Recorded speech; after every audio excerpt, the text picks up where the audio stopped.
Walk down any street, any mall, any hallway, everyone is bowing to their screen. Our devices are beeping, buzzing, begging us to swipe, like, love, tweet, retweet, send, reply, forward.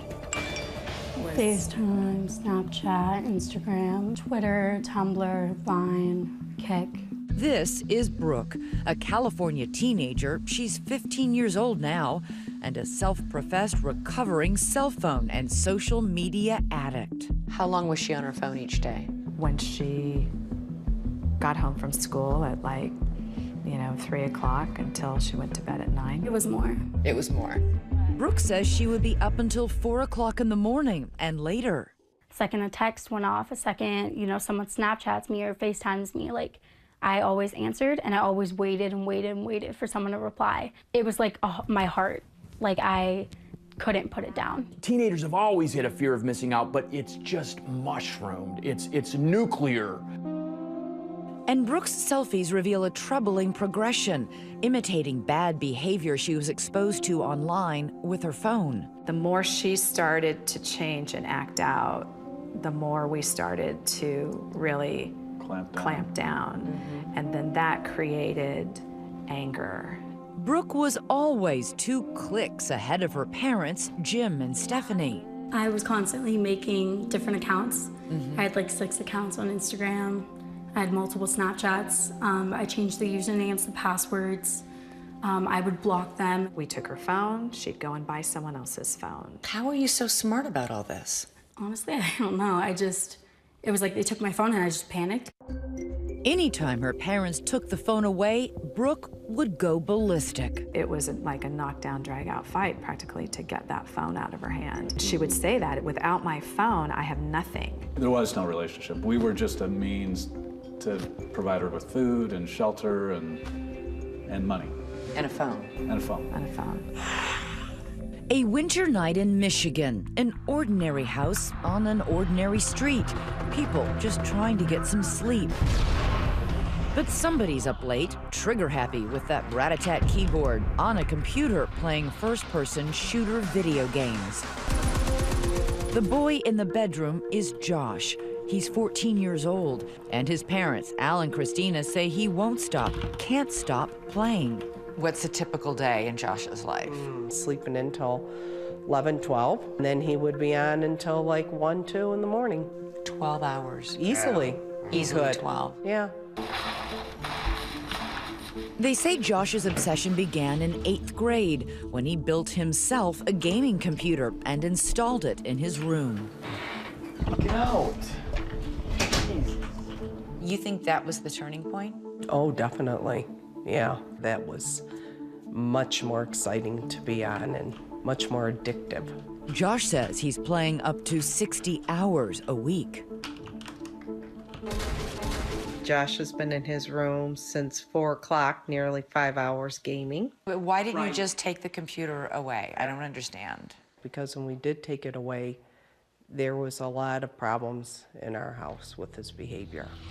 They confiscate the computer, shut down the Wi-Fi, even remove the router and lock it in the car. Josh responds by throwing things and punching walls. There was a shutdown in communication. Was it just the constant fighting with him? Yeah, it was very emotional. Al is not only afraid of what Josh might do, he's afraid of what he might do. If it got further, it could have been a problem. It could have been physical, and I didn't want that. And So he was trying to physically stop you? Yeah. He throws up his hands and leaves Christina to handle the conflict on her own. And sometimes it does get physical. They exaggerate. My mom thinks that I hit her because she takes away my games. I don't do that. She calls it hitting because I swat her hand away. It was just a lot of anger, lots of anger. Emotional outburst. Yeah. It sounds completely out of control. Yeah, it was. Josh, you need to get off. Okay, stop. Midnight, 1 a.m., 2 in the morning. Why are you stalking me? All these late night fights leave Christina exhausted. It's after 3 o'clock, and I told you to get off at 1. Stop! If you want to make changes, it's hard work. They turn to Kevin Roberts. He works with kids having trouble with too much screen time. Do you have any support? It doesn't have to be just gaming. It could be texting.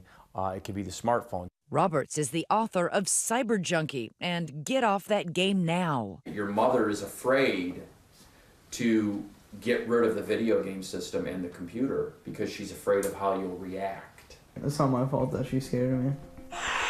What's this one, you think? In Ohio, we meet Maria, 40 years old, an attorney, mother of 4. Good job, Jude.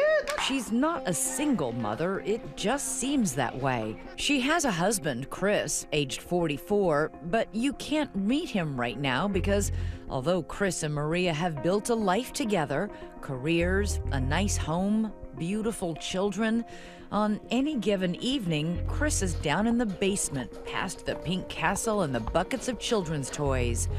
You may think he's too old for this, but the average video gamer is 35. Oh, someone shot me in the face. I'm riding toward the front line. And this one has been taken prisoner by a pastime. You're done. Cheese. Chris was still playing video games, so we ended up coming to the park and having some fun here. How many hours a day does he spend playing games? He'll take a whole Saturday and go into the evening, from the time he wakes up till The time he goes to the bed? times he goes to bed, yeah. So 18 hours? Possibly. It's 2 a.m. and I just checked in on Chris and he's still playing video games. Ever since they got married more than a decade ago, Maria says Chris is often a no-show for much of their life. Happy Thanksgiving. I'm headed up to our family football game. Chris opted not to play with us. He is going to be playing video games instead. Why would you stay with a partner who is that disengaged? I don't know. I think that I really felt like this was a in sickness and in health moment. And yes, it's hard, but I was committed to him and I still am committed to him. So we have a house full of people and he is in the basement playing video games. Oh, God. Come here, bro. Come here. Missing life's sweet moments. So Zaylee's trying blackberries for the first time. Maria is there to see their toddler's first taste of a blackberry, and so are you. What do you think, Zaylee? Do you like them? Do you love him? The only one not there is her father, Chris. All right, what's next, boys? Part of your heart must break for what he's missing. It does.